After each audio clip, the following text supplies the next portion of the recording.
Welcome to this edition of Fantasy Focus Live, brought to you by the Original Hooters. I'm Derek Tate, and I'm all by myself. Normally, you are used to seeing me with Ryan Levy, Matt Buck, Sam Holt. Guess what? We're doing Fantasy Focus Live with me, solo. And today's topic is top 5 reasons why Clyde Edwards-Helaire will finish the 2020 NFL season as a top 5 running back. Now, if you are unfamiliar with Clyde Edwards-Helaire, won a national title at LSU just last season, but he's a little undersized at 5'7", 209. Then also at the Combine, he only ran a 4.6 40, but why did he end up becoming the number 1 running back off the board and going to this defending Super Bowl champion, Kansas City Chiefs? Well, one of the reasons why he is going to have a big fantasy season in 2020 is because of reason number 5. He is a pass-catching extraordinaire, or extraordinaire if you want to go there. There's a pun.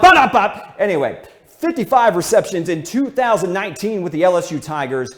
And look, he is a dominant back, going out of the backfield, running option routes, angle routes. He's an absolute nightmare to have to deal with for opposing linebackers, safeties. I think he's a fantastic fit for this Kansas City offense that has weapons all across the field. Tyreek Hill, Mecole Hardman, Sammy Watkins, Travis Kelce. Look, he is going to be matched up against linebackers and safeties on a regular basis coming out of the backfield. And you've got a play caller like Andy Reid that is going to take advantage of that. He has every down potential, and he could put up monster numbers in the 2020 fantasy season. But that brings us to reason number 4. And it's Damien Williams. It's his competition. And I got to ask you a question. Are you really scared of a running back that finished number 38 in PPR formats in 2019 in one of the best, most explosive offenses in the National Football League? Now, hold on. I get it. I totally understand that Damien Williams missed some time due to injuries earlier in the season. But take a look at that graphic right there. Through the first 6 games of the season with LeSean McCoy in the backfield, might I add, the ghost of Shady McCoy. He didn't look like the prime LeSean McCoy that we were all used to back in Philadelphia or even some of his time at Buffalo. 64 touches for McCoy, 63 for Damien Williams, only 322 yards of production from McCoy, but it was even worse for Damien Williams, who had 215 yards. So, look, Damien Williams has done a fantastic job. Undrafted rookie, worked his way up the depth chart, not only in Miami, but also made the most of his opportunity in Kansas City. But let's be honest, Clyde Edwards-Helaire is the much better player. Even if he gets off to a slow start and splits some time earlier in the year with Damien Williams, there's a reason why they took Edwards-Helaire in the first round. It's because he's the better prospect. Now we move on to reason number 3, and we already kind of mentioned it. Look at the guys in the back there. Patrick Mahomes, Tyreek Hill, Travis Kelce. Look, most dominant, high-flying offense in recent memory, arguably the most explosive offense in National Football League history. And who is going to benefit from that? Well, didn't Kareem Hunt do so with Patrick Mahomes under center just 2 years ago with 11 through the first 11 games? We've seen even the likes of Shady McCoy or Damien Williams have fantasy-relevant games.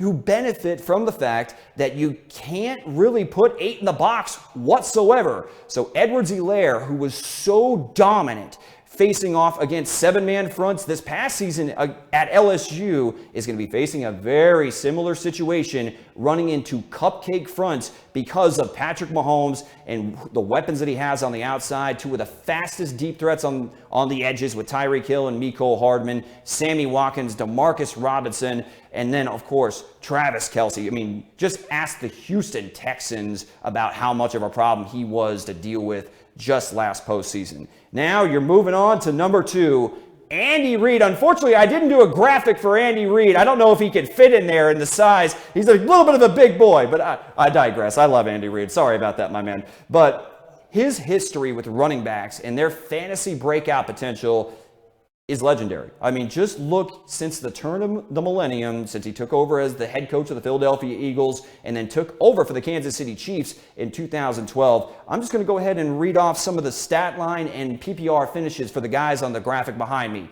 First off, Kareem Hunt. His rookie season caught 53 passes. Even though he's not known as a dominant pass-catching back, he was still very active in the passing game. Kareem Hunt, 53 receptions on his way to finishing the year as the running back 4 in PPR formats as a rookie. And we're talking about a rookie in Clyde Edwards-Helaire.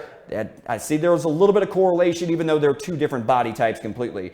But Jamal Charles, another running back during his time at Kansas City, and we saw Charles put up 70 receptions, which was a career high in Andy Reid's offensive system, on his way to finishing the season as the running back 1 in PPR formats back in 2013.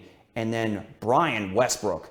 I mean, you talk about a guy that has similar skill sets to that of Clyde Edwards-Helaire. They had pretty similar games, and look at the pass-catching floor that we saw from Brian Westbrook during his time in Philadelphia, and look at the finishes as far as a top 12 running back during a 4-year stretch where he caught 60 passes or more each and every season. 2004, finished as the running back 7. 2005, finished as the running back 11 with only 61 receptions. But 2006, he was the running back 4 in PPR formats. 2007, the running back number 1. They are similar guys, similar skill sets, and in this Kansas City offense, it's a match made in heaven for Clyde Edwards-Helaire, which brings us to our number 1 reason. Look, you can be a pass-catching back, but if you don't have the pure talent to be able to make the most of those opportunities, then you're going to fall flat on your face. But the thing about this kid, Clyde Edwards-Helaire, is a special talent in space, being able to just be naturally elusive and make defenders miss. Rarely brought down on first contact, and that's whether he's running between the tackles or he's out in space running option routes, angle routes, and making defenders with it air in open space. But the thing that makes him more than just a pass-catching specialist, he's got patience for days to let the play develop in front of him, and then incredible, elite level, short area quickness and burst between the tackles. And then you just got to admire his natural elusiveness and instincts and his balance after contact. He's going to get the most out of every single carry that you give him. That is why I have Clyde Edwards-Helaire heading into 2020 fantasy drafts as the number 10 back in PPR formats on my board. And if you're playing in Dynasty, he's the number 1 running back on my board, even ahead of the likes of Jonathan Taylor and DeAndre Swift. So here we go. That'll do it for the very first episode ever. And if you're joining us live and this is the first time coming across our channel, go ahead and hit that like button as well as hit the subscribe button, because we're going to be coming at you Fantasy Focus Live every weekday right around 8 p.m. We have to work that out. But, we're trying to see how this works. I think it worked out pretty well. Of course, every episode is brought to you by the Original Hooters. Wyatt Van Dynen, the producer, a fantastic job as always. Love you, brother. And until next time, put me on the other camera, because later, says the Tater.